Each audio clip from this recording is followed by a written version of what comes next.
Okay, so our first performance tonight is going to be by Guillermo. And Guillermo is a photographer and graphic designer. And he decided at the start of the pandemic to focus on illustration and comics. Having just completed the year-long program at SAW, he's currently working on converting his story that he's going to read tonight, My Super X, into a web comic series and illustrating a children's book. You can find out more about him and what he's working on at Four Stones Studio. So he's going to share his screen now. And right. Let me get this started.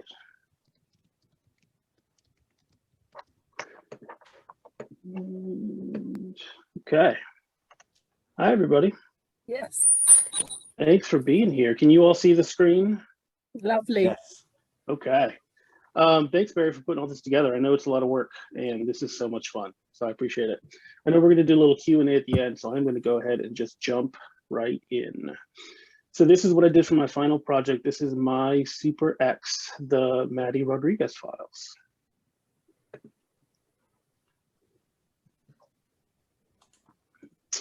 I can't believe you're the one that got me into this mess. Aren't you supposed to save people from situations like this? Sorry, babe. These Eruthine chains are the only things on earth that block my powers. You know I hate it when you call me babe. Sorry, hun. Sigh. Blah, blah, blah. I hate to interrupt this lover spat, but I have appointments to keep. We need to get this show on the road. Ex-lovers. Aw, but we had such a good thing. Well, it was fun when it started. And hot, too. Yeah, I mean, at first. But then you were very much you, and I'm nobody's sidekick or damsel in distress. Blah, it's almost here, and your little flashback took up all of my supervillain monologue time. And that's my favorite part.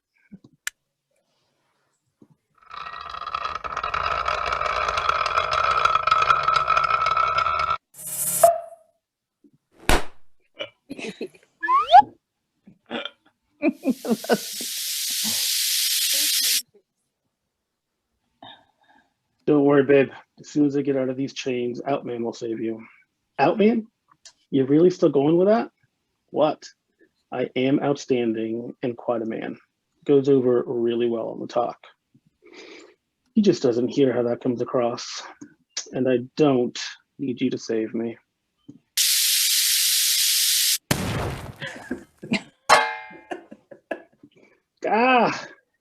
Blah. How did you figure out such a simple foil for my overcomplicated and overly fun death machine?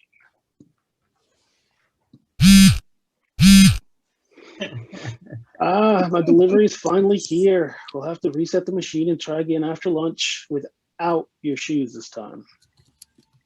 You two sit tight. Whoa, what are you doing over there, babe? Getting us out of here. Nice. Now that I'm free from those magical chains, I can go give Ruby a good pounding. Why don't we try something a little more subtle? Blah, I hate when the food shows up cold. Only 1 star for you. No! Not my burrito. That was good work by me. No, it had extra guac. Holy guacamole. Burrito does sound good right now. All right, babe. Now that Ruby's taken care of, I'm going to take care of you. Wait, no. You're just going to leave me here like this? Seems like an obvious and unnecessary loose thread. Isn't it romantic up here, babe? You know, if we got back together, you could have this anytime you wanted. Romantic? Maybe if I weren't deathly afraid of heights. Oh yeah, I forgot.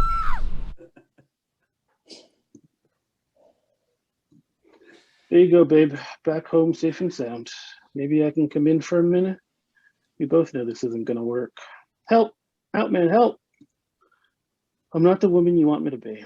I'm not the damsel in distress that needs you to save me and think it's romantic to fly terrifyingly high above the city in your arms. I'm not that person. But you could be. But I don't want to be. But your babe is out there somewhere. Could seriously use some saving right now, Outman. Okay, I guess I better go. You ever change your mind, babe? Sigh. I really do hate when he calls me babe. Yeah. And then I made this last little page after we turned the projects in for tonight. Hey, Yeah. thank you. Wow. Thanks. Awesome. That was fun. Thanks. So at the end, we're Fun. going to have questions, but we're going to wait until everybody has done their performance. So if you have any questions, maybe write them down and then we'll put them in the chat at the end or something so they don't get lost.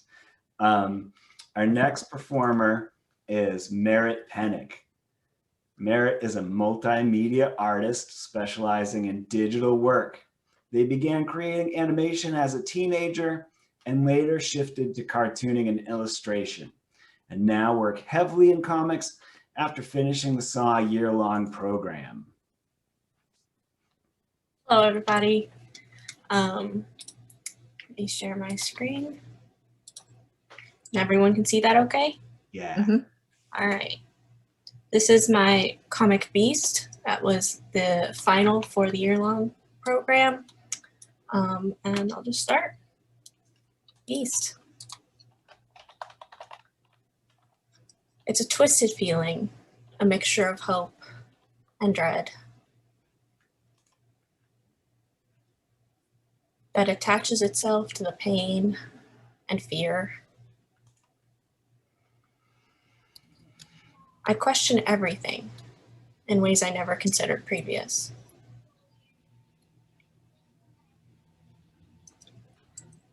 The unsteady walks that give me proof every morning.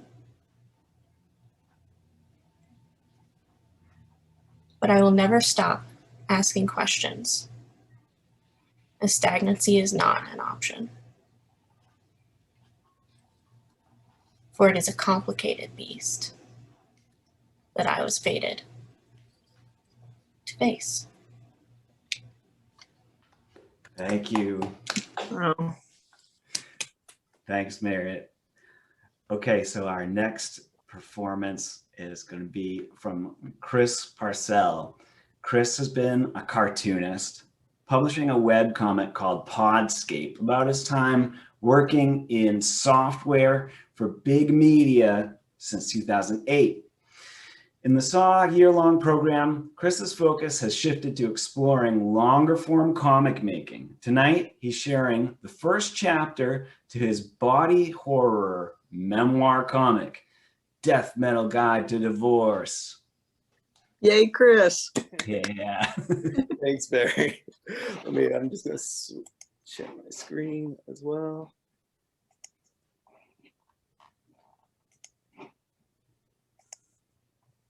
Everybody see black? Mm-hmm. Yeah, like my soul. Here we go. The Death Metal Guide to Divorce. Start off in New York City.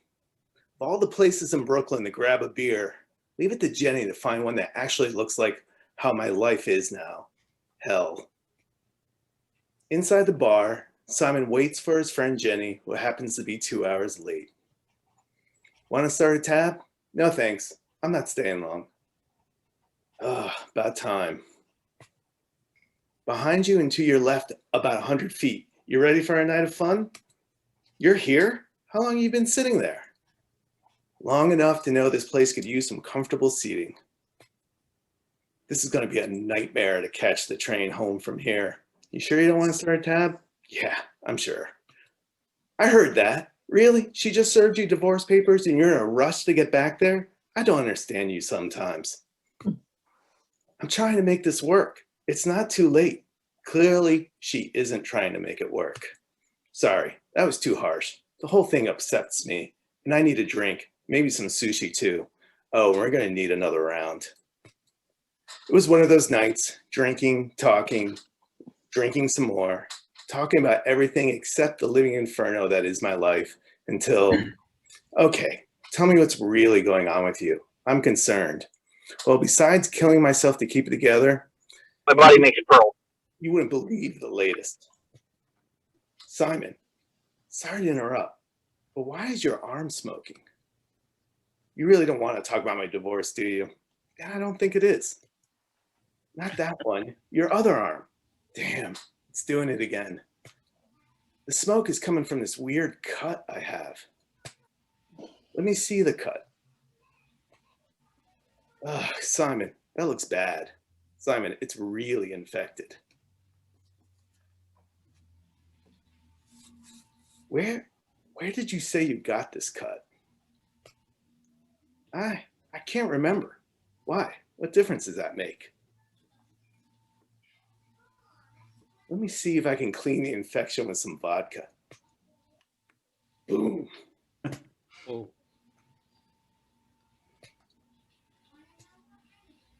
What just happened?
Simon.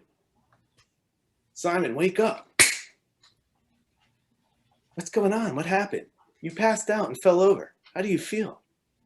The last I remember, that weird desert, the Polaroid. Oh my God, what was? This is not the first time this has happened, is it? I think I have an idea what's going on with you. Wait, what? I haven't even told you. You probably wouldn't believe me anyways. I might believe more than you think. Why don't you grab the next round and we'll see if you believe me. Not sure what that means, but okay, the next round's on me. How in the world did Jenny convince me to get the next round? This place is getting more crowded. An opening at the bar. Hey, oh hey, back again. I thought you had a train to catch. Yeah, plans changed. 2 more, please. Do you mind about the smoke? I don't know what you're talking about, miss. Not too late to start a tab. This is definitely my last round. It's been a night, asshole. God damn, this place is packed now. Place is definitely getting more crowded. Now where's Jenny? I can't even find our table. This is the last drink. I'm not feeling so well. Wham. God damn it. I can't go home like this. My ex will have the lawyers there immediately. What the fuck, you asshole? Pretty big mouth for such a little man. Uh-oh. You like to yell at people, little man? Ha ha. Where's your big mouth now? What, are you sick or something, little man? I'll hit a sick man. Watch. What the hell is happening? Not so fast, little man. I'm going to eat you alive. To be continued. Yes. Yay. Chris. Thank you. Oh, great. Okay, our next That was great. performance is by Holly. Holly is from Massachusetts. She has a background in ceramics and makes narrative ceramic sculptures. Her comics are often based on personal experiences. Okay, I guess that's me. Let's see. Is it working? Okay. So I have a guest reader. So Jeff is in the story, so he's going to help me read a little bit.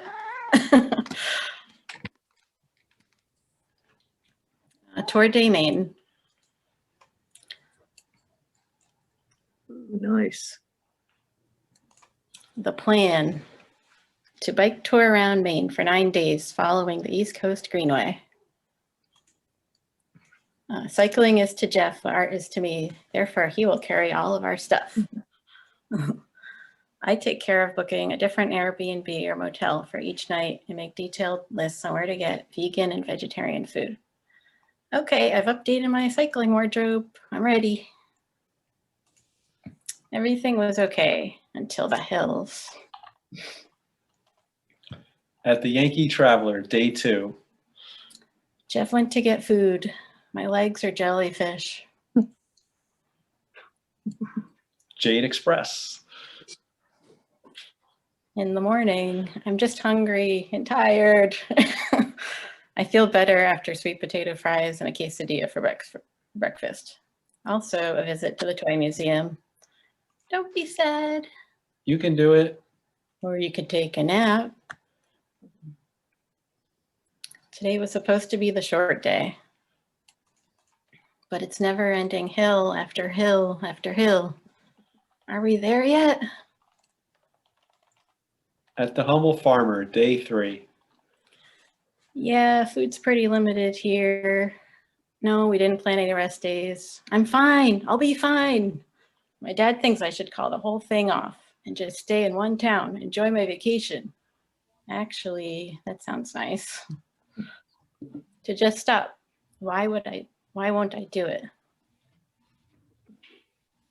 Belfast, day 4.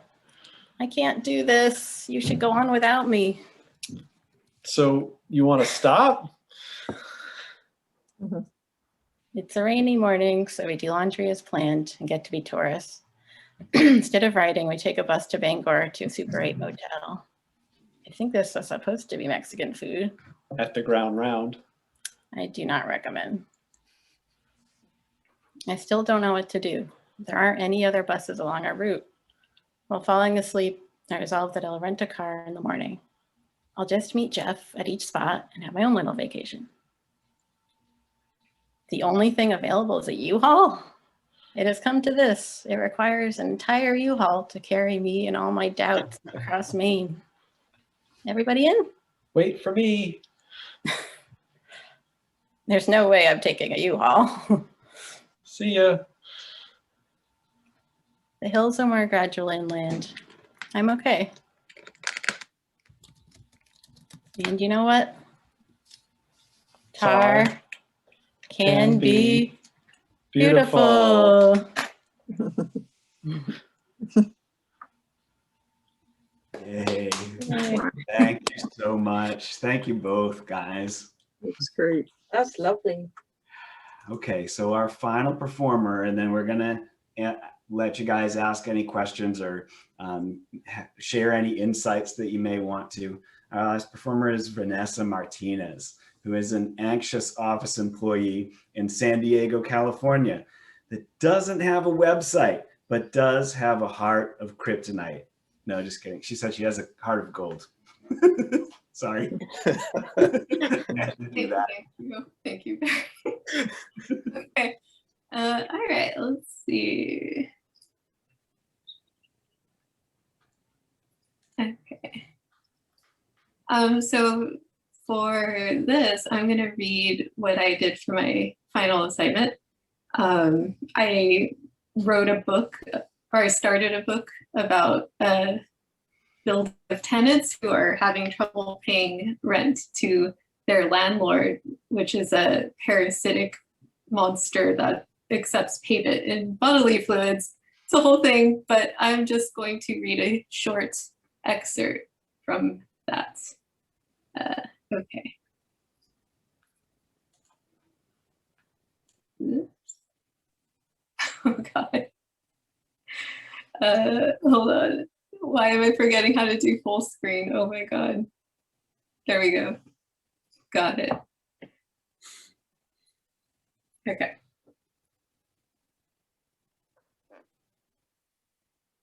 At last, relief.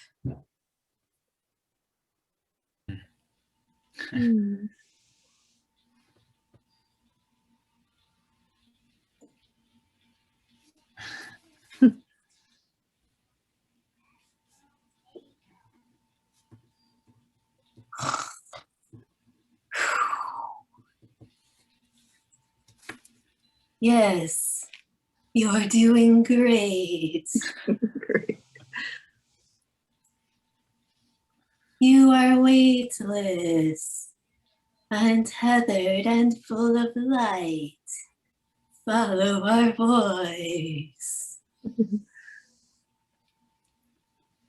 Here, your body is a hindrance. Oh, I think I get it. Think beyond the shackles of reality. Like this. Keep going. Ooh. Yes, good. Ugh. With unwavering focus, suffering cannot reach you here.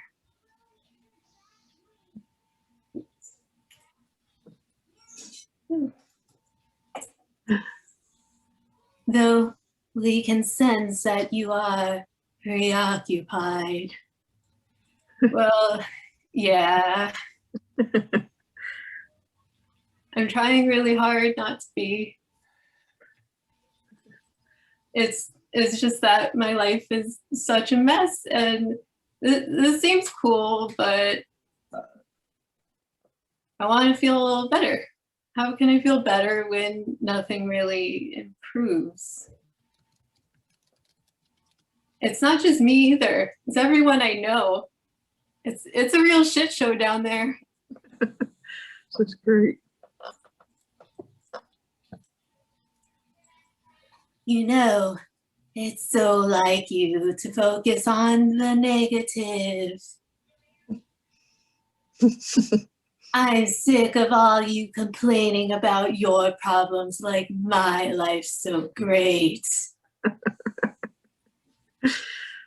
Everybody's got a sob story, but I have to watch out for myself. Do you think I enjoy being a landlord? God. I'm frankly tired of all the excuses, and I prefer to focus on my music. That's great. By the way, red flags.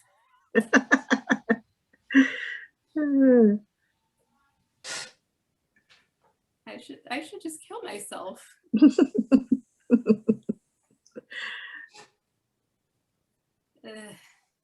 It's too hot out. The end. That's great.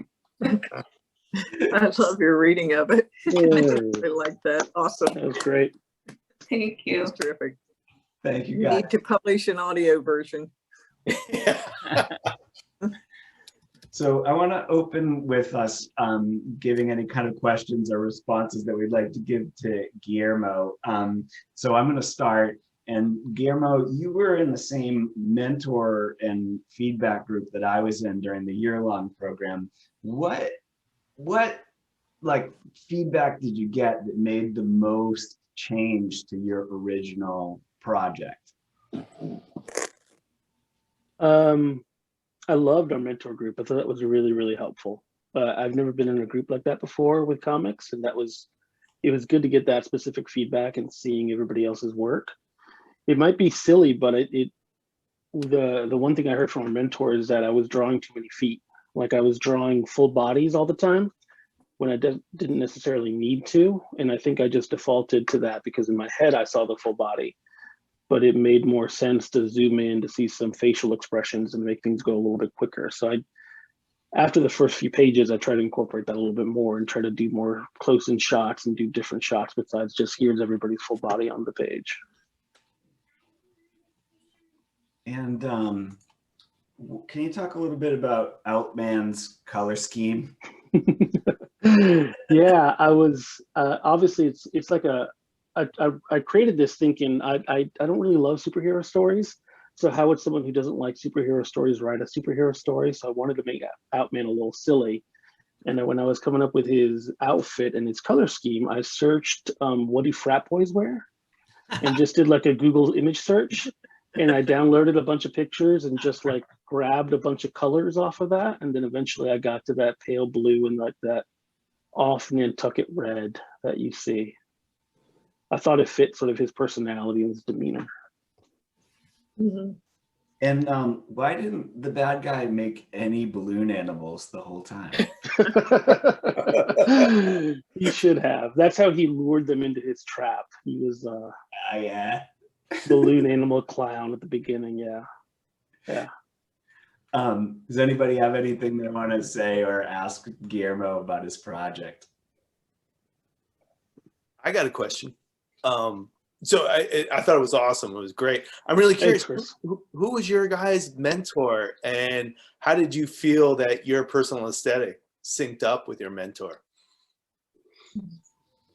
Barry, what was it?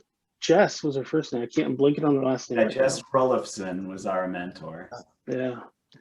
I mean, just straight up art-wise, I think very different because she does a lot of like documentary style. She embeds with troops or interviews troops when they come back and does a lot of their stories, nonfiction style stories. So I thought the art style, at least with me, was very different, but I got a lot from her feedback and her perspective and the efficiency that she uses when she tries to make her own work.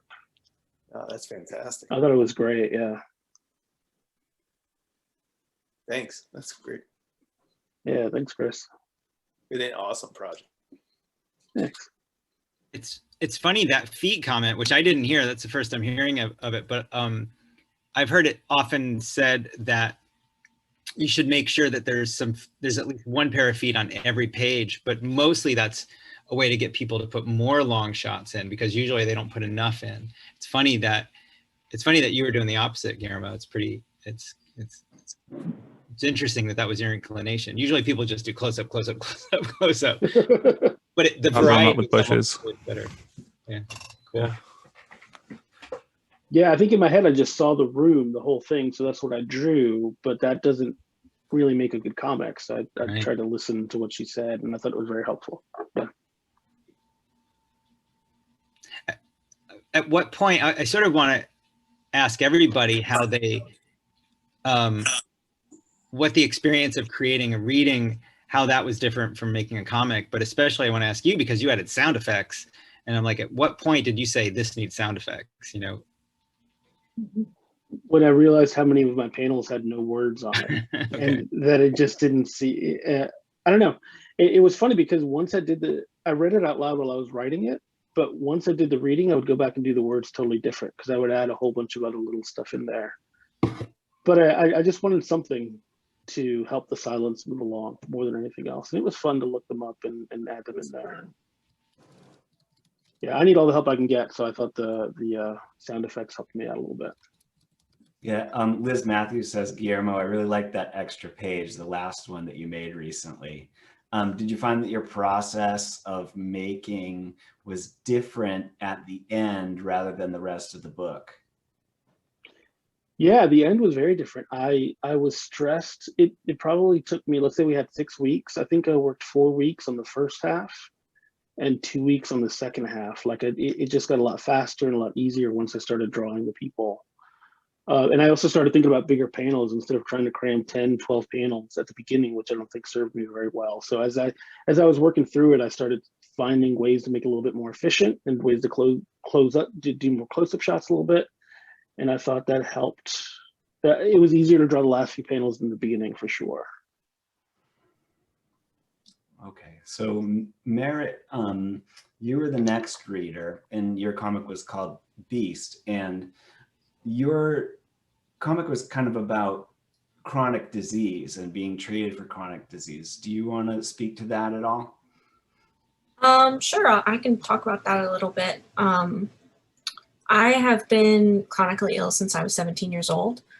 And so that whole comic came out of the idea that, you know, there's this looming thought kind of before you're diagnosed with something. At least there was for me, and I know a couple of other people who have gone through a similar thing, where you know that something's wrong, you know that something's off, at least, and you have possible ideas, but no one seems to understand that. And it can be very liberating once you get that answer and saying, yes, I know what it is, but also very frightening, because then you have to face the fact that you have to treat this thing that could possibly be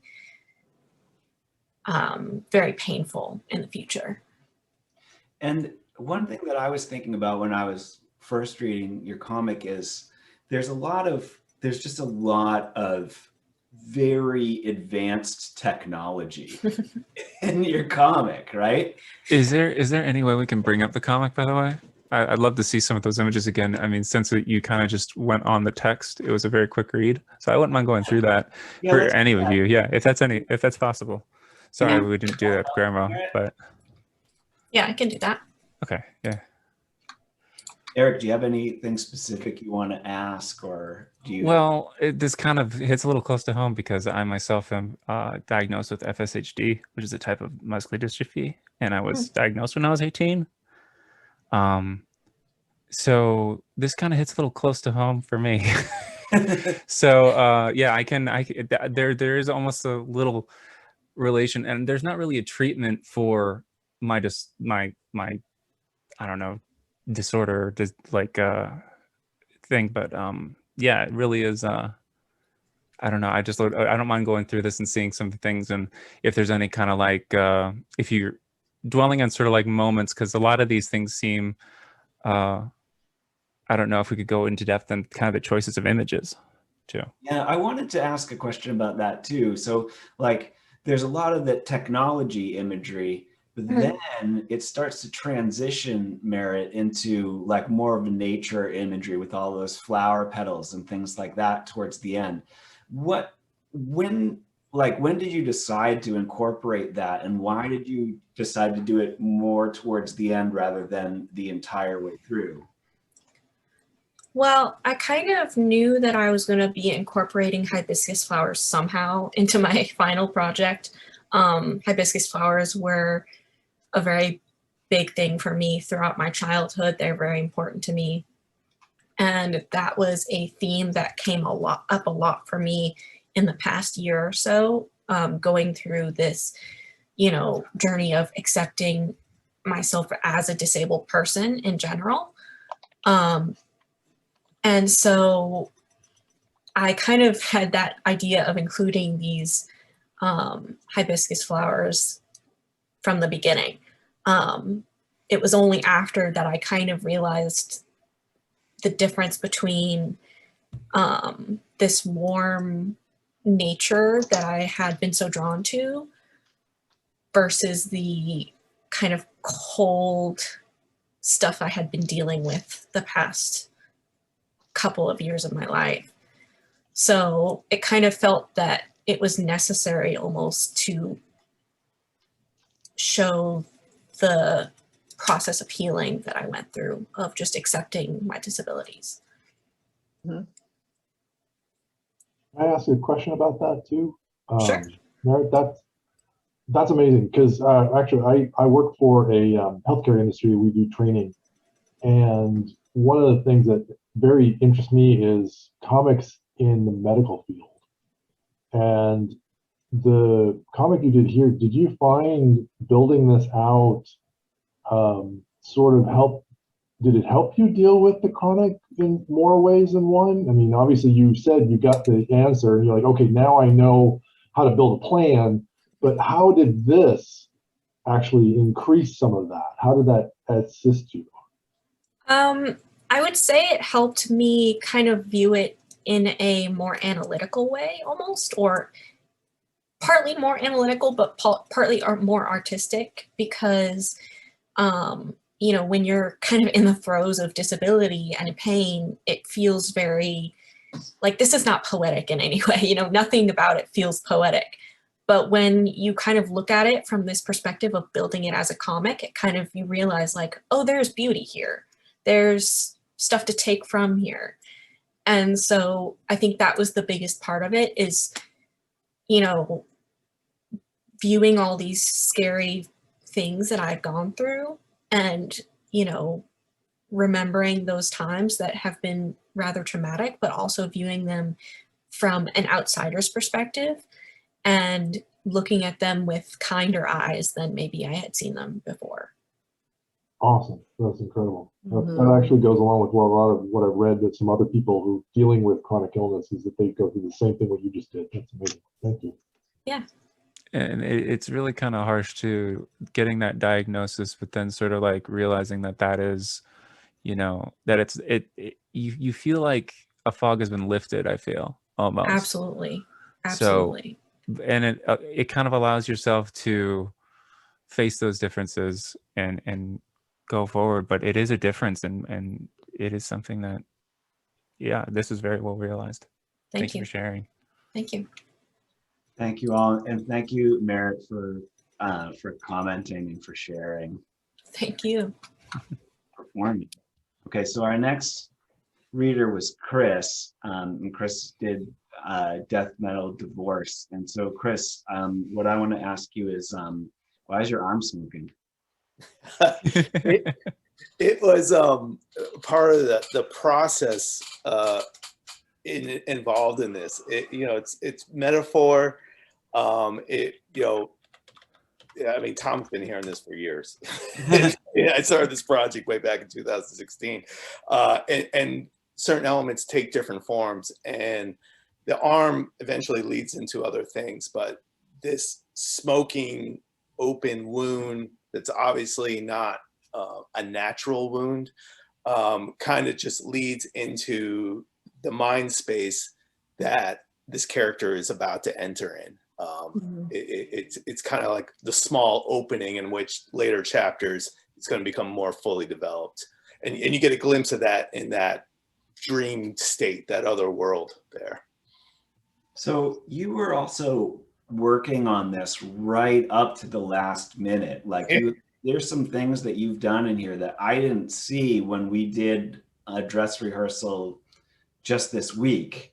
So how did that feel? What did you think about that? It feels great. Having this deadline has been awesome because it's all that stuff has been there. And actually, I got the same comment from the mentor that I worked with, Matt Madden. You know, early on in the process, you know, I'm describing a lot of the things that's going to happen, and quite, it's hard to describe some of the things like this character. It's not apparent yet in this first chapter, but in the next chapter, you're going to start realizing what he's seeing is not necessarily what's happening in reality, and how do you go back and forth between that? And I'd have discussions with Matt about that, and but it made me realize like how much of this was in my head fully realized and how little I was getting down on paper. And having this deadline and working towards this and using this at the end of the year-long thing has been fantastic to help realize it. I hope that answers that question. Wow.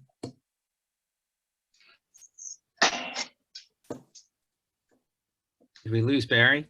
Well, I was wondering if other people wanted to ask questions. I had another question, but it was really related to the last one I asked, which was, even though you had this deadline and you got it together and you put a performance together, you still have some stuff that I would imagine is not quite as finished as you would like it to be. How did it feel to kind of like be willing to just give up the need to have a finished product and be willing to share something that's not quite finished? It feels awesome, actually. Oh, good. It feels really amazing. I mean, it feels well. Two things. The answer is twofold, and I'll try to be really brief. One, doing it, looking at the comic for a performance like this, it makes me want to, every time I do a comic in the future, read it aloud to people, because it really makes you look at the story structure, even if it's an abstract story structure. It really makes you realize, like, am I communicating everything correctly here? That part was invaluable. I definitely corrected some issues that, because I just was assuming people would draw the connections between the visuals. And then the second part, oh God, I forgot the second part. Yeah, I forgot. Sorry, I lost my train of thought. But it was working without a net, so to speak, showing the unfinished visuals. Yeah, it became part of the piece for me. Yes, they're unfinished. I'm going to go back, like this one particularly on the screen right now. I'll go back and finish these. But for this particular performance, this is the piece, and I tried to actually work that in as much as possible. Like, I think where is it? Let me just forward faster. Yeah, like between this, like this is very intentional, and then to go to that, so I was like, okay, not everything is fully rendered, and maybe, you know, my OCD, I just finally threw it out the window and learned to love the process. Good. Awesome. Well, thank you so much for addressing those questions, and thank you for performing. I had one thing too, almost going back to the first panel of your comic too, that building and just that juxtaposition, that chaos kind of thing that's happening and like in the background. I almost think like if you're thinking about doing like a second pass kind of thing, I don't know, keeping up that chaos and stuff like that, really kind of lean into it, because it looks like, I love all the dynamic kind of like the structures all over the place and stuff, and it almost doesn't make sense. And then I like that too. Yeah, it's good. Lean into that more and Thank stuff. you. And I intend to. It took a lot for me to get there, and this is one of the last pieces. And towards the end of the process, I was just like, you know, I can't measure everything out. Let's just get this now done. I also say lean into the chaos, but don't forget readability too. You gotta communicate it to your reader too. So, but I think like just more dynamic stuff. I don't know, Scott McCloud's dot kind of lean into that. I love it. So thank you very much. Yeah, I will definitely try. And when I was watching it, all I could think of was, this is just one wild ride. I can't wait to see where it's going to go. I had no earthly idea where it was going to go, but I wanted to know. It was very good. Thank you. Awesome. Thank you. I still want to know why his arm is smoky. You kind of like drifted away somewhere else. Like, what's up with the arm? Yeah, it will come to light in the next chapter, and hopefully, I'm planning on self-publishing this before the end of the year. So I'll definitely promote it in the Saw Network and everything, and you'll see where that goes. Thank you. All right, so our next performer was Holly, and she did the comic about the grueling bike trip across Spain, bad food, and she had an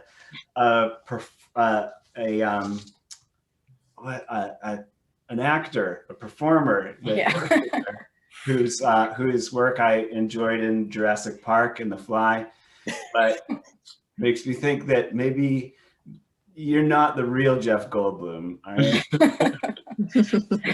Because that's the kind of date I think he would have, right? He would take like this hot young lady, and he'd be like, "Now we're going to go cycling until."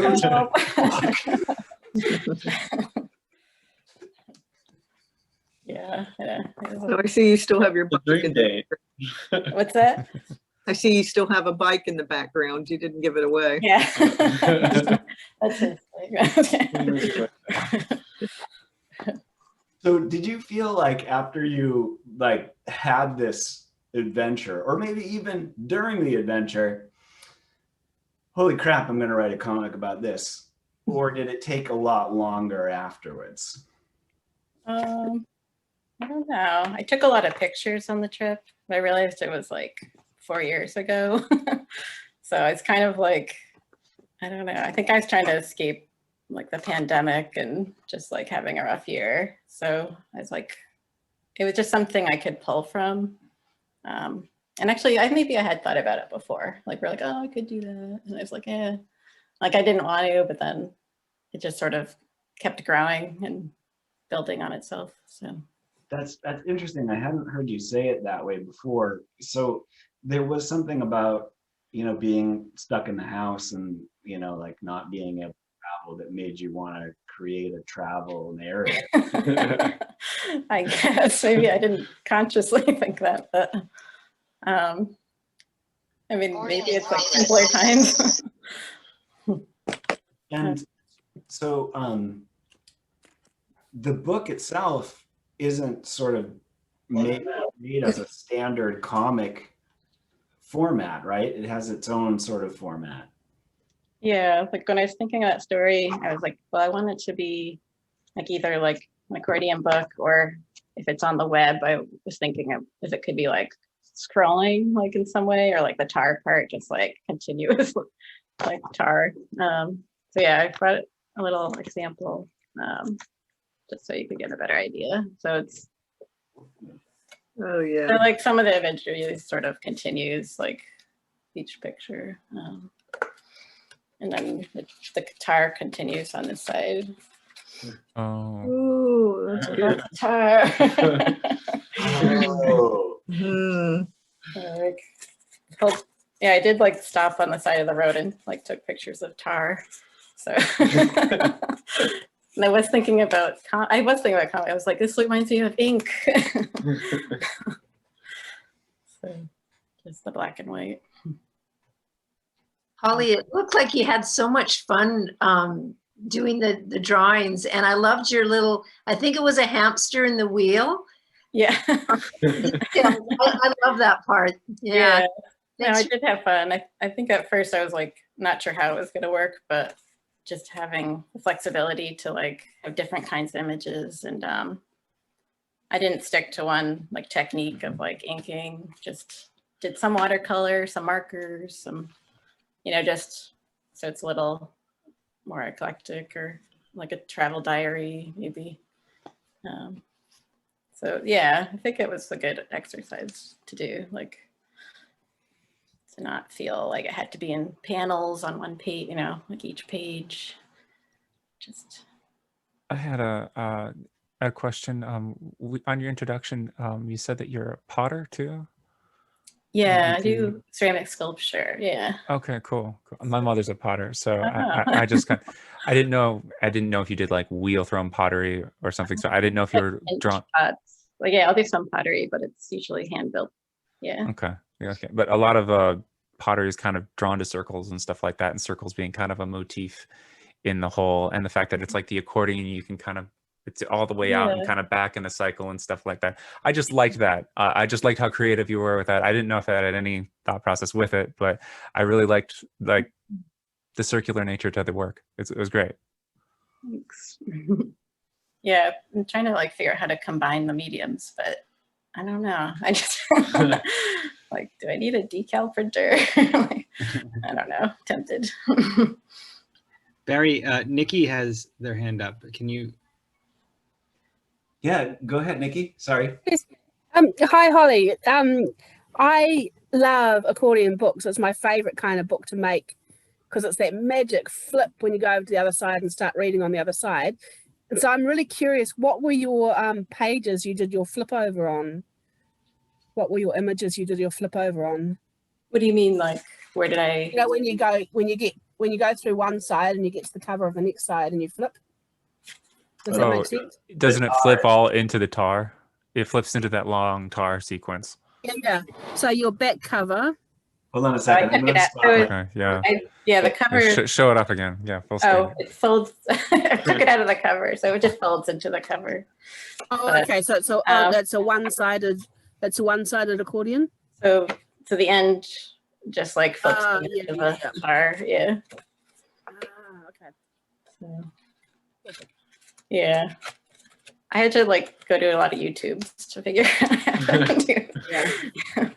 I know, I love making them. They're so much fun to use as sketchbooks and things when you're out and about. Yeah, I bought a moleskin one and then I was too afraid to use it. Thank you, dear. Thank you. Okay, so our final, oh, does anybody else want to say or ask anything of Holly? I was going to say, Holly, everybody that's ever done a long bicycle rides could identify with those rubber. Yeah, it's the other side of the story, right? Or anybody who forgot to pump their tires on the way out in the morning. Okay, so our last performer was Vanessa. Oh, you're still here. That's great. Vanessa, did you manage to duck out of work early to come and perform here? I did. I woke up an hour early at 7 a.m. like a decent, productive adult. Like a normal adult would. Yeah. Yeah, and I did. You live in California, and there aren't really those kind of people out there, are there? No, we're all howling little better trolls that night. So I didn't really. I got a little stumped. I don't really know what questions to ask you. So forgive me if these are not really good questions. It's okay. I'll also share my.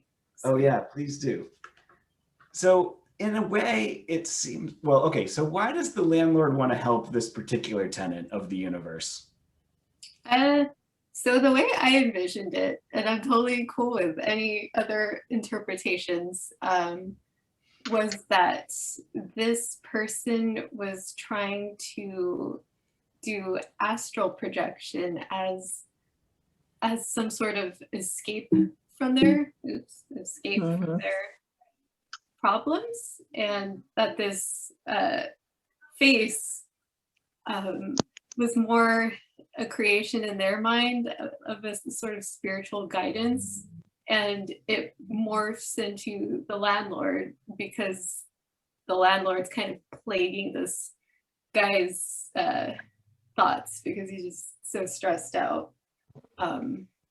So that's what that is. So it's sort of like the guy has like meditated or astral planed himself off into this other state, but like his real life is still intruding on that, even in that other state. Right. Yeah. Yeah. Okay. And because I love that, but I also was like thinking of him as actually the landlord of the universe. And I was like, this landlord seems to think that he's helping, but maybe he's just trying to convince himself that he's good. Yeah. No, that's good too. I welcome that interpretation. Fine. So it is kind of. He's a nosy landlord. Oh, what's that, Josh?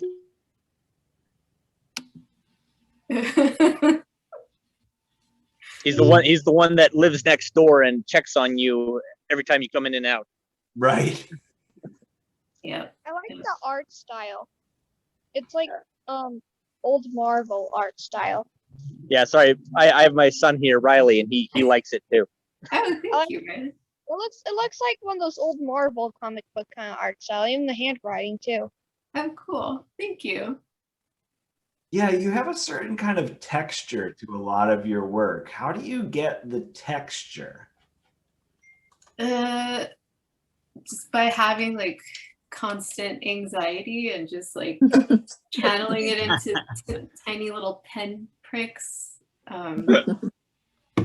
That's how I do it. So you're actually scratching in all that stuff, like all these sort of like random seeming patterns are things that you're like deliberately, intentionally doing. Yeah, no, that's all deliberate. What about the one where there's like where the vampire kid is listening to his records on the floor? That has a lot of texture too, but that I don't actually honestly believe that you like did all that by hand.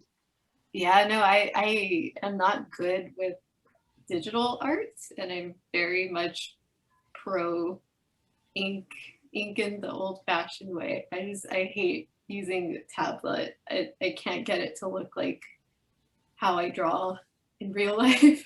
So yeah, everything is hand drawn ink. Do you mind if I ask one more awkward question? I'm really sorry. Your work is so much like just a level abstracted, like one level more abstract and odd than a lot of the odd people that are at the school. Why? How is that? Sorry, there's an airplane. What was the last part? Well, like how is, like you come up with a new set of characters for each comic, and they're always sort of like, there's always something sort of disorientingly supernatural going on. Like, why? I think I want to find a way to express like really personal things without making it obvious that it's personal. So it really helps to kind of run that through some weirdo filters where it seems so far disassociated that you're not going to look at this weird peanut-headed person and think, oh yeah, that's Vanessa. I mean, not that I'm not saying I'm a total narcissist and every character I've ever drawn is me, but I do definitely draw from a personal experience, whether it's my own or maybe someone I know. I do funnel it through that, and I don't want to draw myself. I don't want to draw the people I know. It's more fun to draw this stuff, I guess, for me personally. So I think that's it. Is another thing is like I just don't want to draw realistically because that's really boring for me. But yeah. I hope that answered your question. I gotta say, I really do love all the texture, and I get like really good Fort Thunder vibes coming off of this too. I don't know. It really, the thoughts of like anxiety and the reason of making that work so textural. Michael DeForge does that really well with just simple lines too. You're getting that across really well. That meditation sequence, you kind of, I love how just abstracted enough it was to really kind of guide us through it too. Yeah, it's really, really readable. Some of the Fort Thunder stuff is borderline illegible, and you know, that's what I was kind of saying. Sometimes the chaos can be too much. This has that chaos, but it's very well organized. The writing's succinct. I like that. It serves really well in contrast to the comic. Just that too. So yeah, I really enjoyed it. Oh, I love that. I appreciate that. I love Fort Thunder. Like I grew up on all those comics, so that's really cool to hear. Awesome. Cool. Thank you. I have. Oops, sorry. Go ahead. No, go ahead, Brian. Well, I had to ask too, because it's so esoteric, and I love the black and white comics particularly, and so. But did you this to me seems like you kind of going down this unconscious journey. Did you thumbnail this out, or did you refuse to do that so you can maintain that unconscious journey part? Yeah, I did thumb it out, but they were like very loose pencil sketches. I think if I tried to replicate this too carefully, I'd get so bored because it's so labored when I ink it. I just keep the thumbnails loose, but just on like tiny scraps of colored paper. I just sort of let it out because this is just a page excerpt. I ended up accidentally writing like a 20-page book for this assignment, but I couldn't do the whole thing in that time. So yeah, I just chose this part to draw for now. But. That was my question, Vanessa. Since I knew that there was actually more, I wondered if you could tell us maybe about one or two other, because the other people don't know that this landlord has other tenants who are also late on their rent of their bodily fluids. And I just wondered if you could maybe tell us one thing to expect from the next installment. Oh man. Well, when I take the graphic novel intensive, I can speak better to the next installment because I haven't thought about what happens next yet. It's still in the air, but so this is one story out of 3. I did 3 short stories and they kind of transitioned between each other. You can kind of, in this page right here, I sort of drew the other characters, where it says it's not just me either, it's everyone I know. That's like a reference to the other characters that pop up in the other 2 stories. So that's how I sort of tie it in together. But I understand it's kind of hard to tell because you guys haven't seen the other stories. So, but yeah, it's just, I cover one story.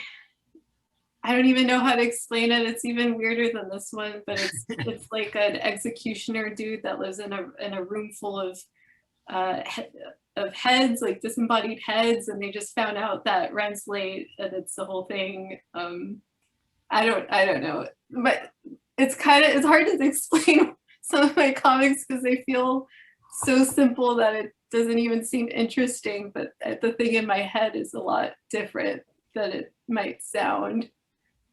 No, we gotta see the other stories. Hey, David Lasky, if you're still here, would you like to ask the question or make the comment that you made in the chat? I can see that. Oh, hi. You mean that it's reminiscent of underground manga? Yeah. Yeah, you said Garrow and Beckett. I don't know who either of those people are. That's Can you describe them a bit? Oh yeah, there's this magazine called Garrow that made the craziest, most beautiful underground manga comics by various people. Kind of And like this- Raw almost, I would say, the Yeah. American equivalent. But I'm sorry.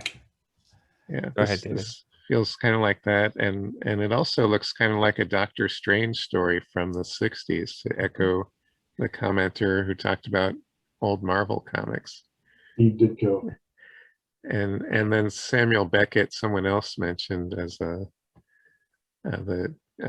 existentialist playwright. That was Liz Matthews made that comment. I think there's so many great influences here. That's really cool to hear because those are all awesome things. So cool. Thanks. I'd like to add one thing. I really liked the ending where the landlord was like, time for rent or something along those lines, like it's rent time. I really like that because it's very similar to the conversations that I have with my anxiety where I'm like all this overthinking, all this sabotaging, like you're taking up so much of brain space, like it's time to pay rent, like you're not even, like you're living rent free in my head, and it's like you're taking so much of energy and space and resources and like almost like my entire day and not leaving space for me to do like other things. And yes, that was really relatable. Yeah. Oh, cool. Thank you. Yeah. Fun fact, my rent did actually go up after I finished inking this. That'll teach you.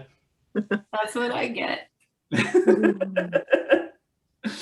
All right, so we're a little over time, and I'm so glad that all of you came, and I'm so glad that you asked the wonderful questions.